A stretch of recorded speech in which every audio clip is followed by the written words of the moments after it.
Chapter 2 by Natasha Jonigan. You can visit my website to purchase the book, www.natashajonigan.com. The book is also available on Amazon. Chapter 2. Mark was in Oklahoma at the leadership conference, and I was going mad crazy at home. After finding the letter from Felicia, I couldn't bring myself to take the clothes to the cleaners. After reading it over and over, I wanted to call Felicia, but my tears and heartache wouldn't allow me. I fell to my knees as the tears ran uncontrollably. My bangs were soaked from my tears. My stomach was upset and my body was paralyzed with anger. My husband and my best friend? I couldn't I couldn't bring myself to pray, although my spirit was calling me to. Jesus, why? I said over and over as I cried. Lord, what have I done to deserve this?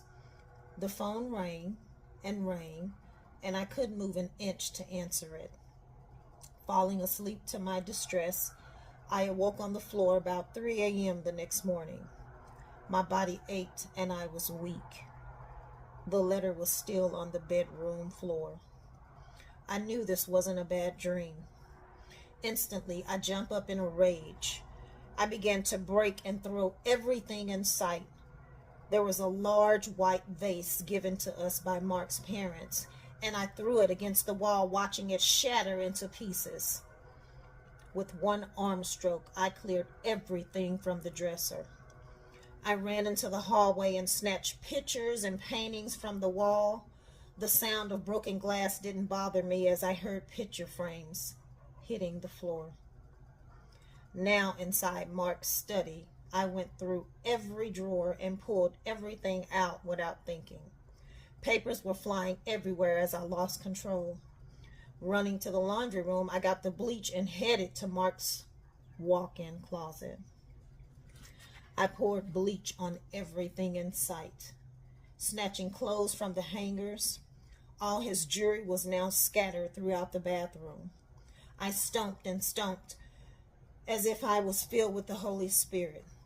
My body trembled and my mind was nowhere to be found. I looked at the bottle of Ambien, contemplating to end it all while the enemy whispered to me, "Just kill yourself."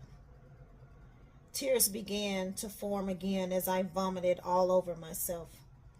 My body was weak, but instantly a surge of energy hit me, and I ran downstairs into the family room. Our wedding pictures were on display. Felicia was my maid of honor, and she was in a few pictures as well.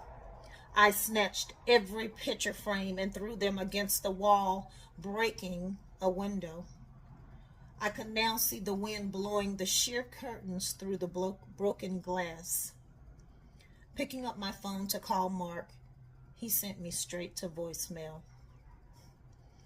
I was determined to speak with him and call the hotel front desk to have him paged. After hours of no response and no callback, I was furious. Screaming to the top of my lungs like a mad woman, I hurtled my way into the kitchen.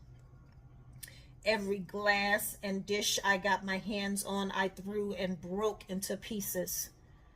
I took ketchup and began squirting it all over the white furniture in the den.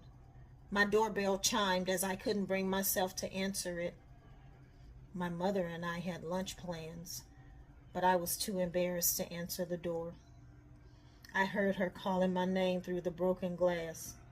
"Asia, baby, I know you're in there. Let me in." My stomach turned and my knees buckled, hitting the floor.